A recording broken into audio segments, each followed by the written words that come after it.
Hello, hello. Hello. We're coming to you in especially pristine quality today. Exactly. I think the technical problem that we have are quite bad, and for some reason we have a super low frame rate processing. And we haven't even tried to listen to the audio yet. Exactly. Should we try and test? But anyway, in the meanwhile, welcome everybody to today's streaming. Please bear with us for a few minutes while we cry. We try to understand what's wrong with our stream. We have our Sounds right. and we don't move, but the audio is okay. So bear with us if we are not moving in the video. Just listen. But listen to us. We have beautiful things to It's say. gonna make a good podcast episode to listen to in the car. So, topic for today: how smart are smart contracts, and how smart are smart transactions, and how smart it is to have embedded native transaction type in a blockchain. I think we need to start way back before this. Yeah, I guess so. Probably there's a bit of history. So, at the very beginning, we had Bitcoin, right? And in Bitcoin, there was only one kind of transaction that you can do, which is that you send money from one person to another. There's like a little bit of minimal scripting that you could do, but ultimately, the only thing that you can accomplish with the script is to say whether the funds go through to somebody or not. Maybe there's a couple more little things that you could do with it, but this is the essence. So, in creating custom blockchain applications, at first, some people started trying, they wanted custom blockchain that does this, they wanted custom blockchain that does that, and they thought to go and put extra special rules in behavior for how this transaction gets executed. And this bright kid called Vitalik Buterin had the idea that as long as we're going to all this trouble to make all these special single-purpose rules in the blockchain, maybe we should just make the whole blockchain work like a computer itself, work like a kind of operating system, and you can put the code that you want on the blockchain while it's running, and you can have people use transactions to invoke the code just like you're running a program on your computer, except it runs in replication across the entire network. And this is where we got the concept of what are called smart contracts. Arguably, they're not named very well. Very ambiguous. I got a lot of people coming to me and saying, hey, I want to write a contract with some people, but I want to make this smart contract and they thought that you actually write it down as a contract that you would write down with your lawyer without understanding that this is a software, an application. Contract is a word that is ambiguous, right? Yeah, contract is something that makes people think of lawyers, essentially. It's like legal terms. So they thought, oh wow, so it's like a legal contract that I can have executed by the computer. And kind of, if what you want to represent is entirely inside the computer, but in the moment that you want to regulate an asset that's outside of the computer, then you cannot do it with a smart contract. Smart contracts are pretty much applications that, being in a blockchain, have the quality of immutabilities in the case specific of the Ethereum blockchain, for example. So once you deploy the piece of code, that it is and cannot change. Can be called by anybody. If it's coded to execute something when anybody called it is gonna do so. And the code is exposed for everybody to see, so people can verify that the execution does what the contract promise, or the programmer of the contract promise. And there is no way to cheat the software, because being in a blockchain, surely the majority of the node produce a result, and those that have the software modified will have a different results, and then they're going to be ignored. So the majority is going to dictate the result of the contract, right? So that's set to good qualities. Mainly the idea was really this, as Barton mentioned earlier, and this is in a nice article in Medium by Vitalik. They look at Bitcoin, they look at the blockchain and think blockchain can do many more things. Why don't we get blockchain to do also this and that? And they start writing custom transaction to do this and that.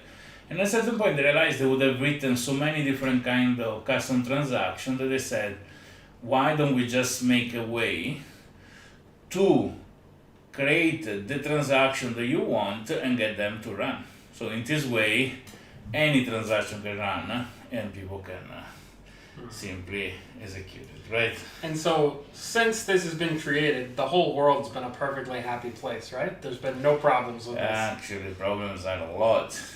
What? I think that the issue was the extremism on one side on the other, right? If we think there is the need of a certain standard and a remove of a certain duty to those that make an application, you cannot require the person to make an application to do everything. They should just do the part that of interest to be different.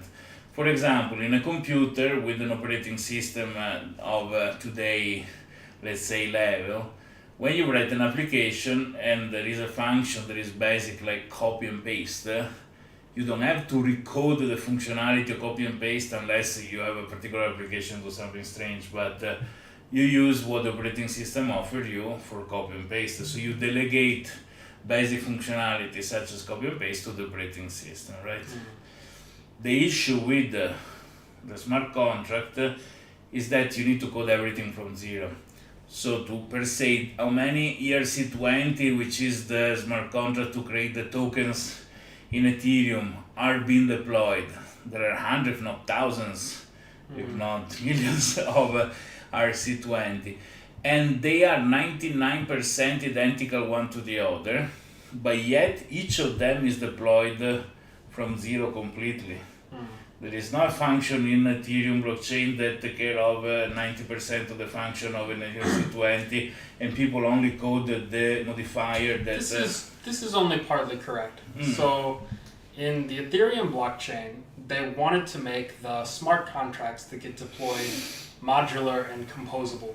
So once a smart contract, a little piece of application, is running on the network, you can use a new smart contract to call that existing smart contract on the network. In theory, this allows you to, so for example, when you deploy this ERC20 smart contract, you have to recode the parts that are relevant to you, but then the rest of the parts call back to this parent contract that exists on the blockchain. But if anybody made an error... In ERC20? I believe so, yeah. No. There's an interface that's created, no? Oh, we can double check. I think ERC20, the code is fully custom for the ERC20. There are though applications like the multi-signature wallet that created the big trouble, right? That use an additional smart contract as part of its code. So as in coding, you can have the main code that calls subroutine or classes to do certain things. In smart contracts in Ethereum, you can code and then call another contract for executing part of your process. In this case, you don't need to deploy 100% every time, but if, in the case of the multi-sig, 1,000 people need to run the multi-sig, but there are part of the code that are always identical, they can be deployed in a smart contract that is there one time only, and everybody call that. So the incident that Roberto was mentioning is there was a smart contract deployed by a reputable company called Parity, I believe. This is the company or the organization that developed one of the major Ethereum clients, so one of the node clients. And they have deployed a lot of smart contracts, and people tend to trust those contracts because those guys have proven over a long time that they know what they're doing with Ethereum. And so they deployed a smart contract that managed multi-sig accounts. So what this means is in Ethereum, natively, one account can be signed for by a single person. So you have exactly one private key that can sign for an account. But sometimes people want to have an account that requires the signatures of multiple parties, say where two parents trying to decide how to spend the savings, or say where a board in an organization trying to make a 3 out of 5 decision on who can deploy the Ethereum funds, right? So Parity had created this smart contract in general, which lets you put money into an account and lets you configure which Ethereum accounts need to provide valid signatures for that money to move. And this smart contract had become very popular. In fact, thousands of other applications had begun to depend on it as like one of the go-to contracts to manage this problem. Now, it turns out, sometime later, that the coders of this contract made a mistake.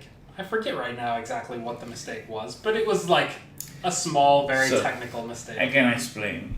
So this smart contract, everybody was copying the source code and deploying on their own to have a multi-signature wallet, was calling another smart contract that was deployed. So while there was one single piece that was deployed that was called by thousands of other wallets, when people were deploying those, were initializing and using this, somebody noticed that the part of code that was unique for all the deployed code was never being initialized. It means that it was running open to anybody. As soon as you execute the command to initialize the code locked and responded only to the initializator, let's say, which means that all the multi-signature wallet that depended on the piece of code, when we're trying to call the piece of code to execute, they were getting they failed.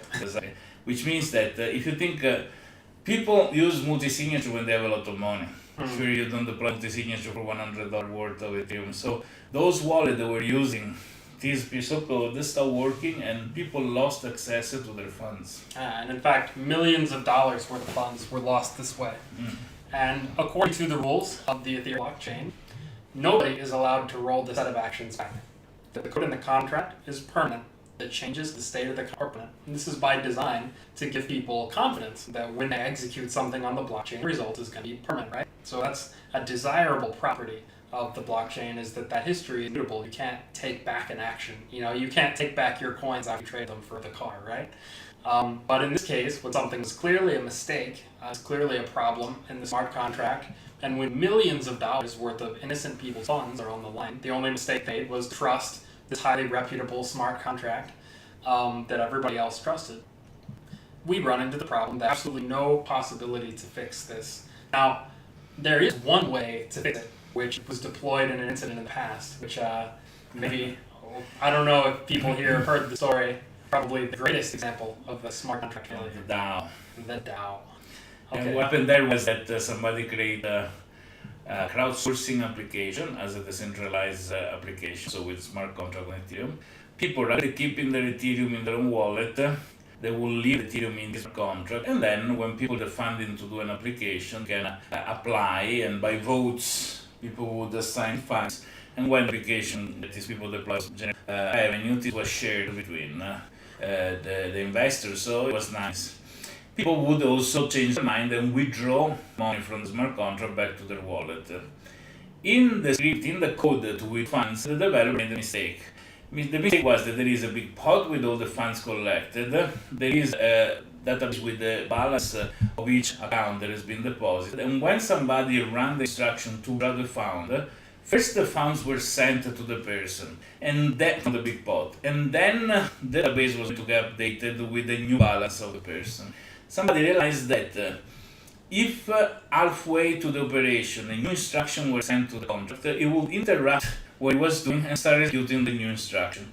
Which means that I first deposited, then I want to withdraw $1,000. So $1,000 are sent to me, but the balance is not changed yet. And before the balance is changed, I send again another instruction asking to withdraw my $1,000. So $1,000 sent to me, I send another instruction, and so on and so forth until I can steal all the pot without... This was based on a little technicality. If you're listening closely to what Roberto said, he said that you send another instruction while it's in the middle of executing, which is almost correct, but it's more clever than this. Because in Ethereum, the smart contract is executed in a block. So you can't get it to start another one while doing a previous one. However, when code calls to your address to pay you the funds, code doesn't know if the address you're paying to is a personal account or smart contract.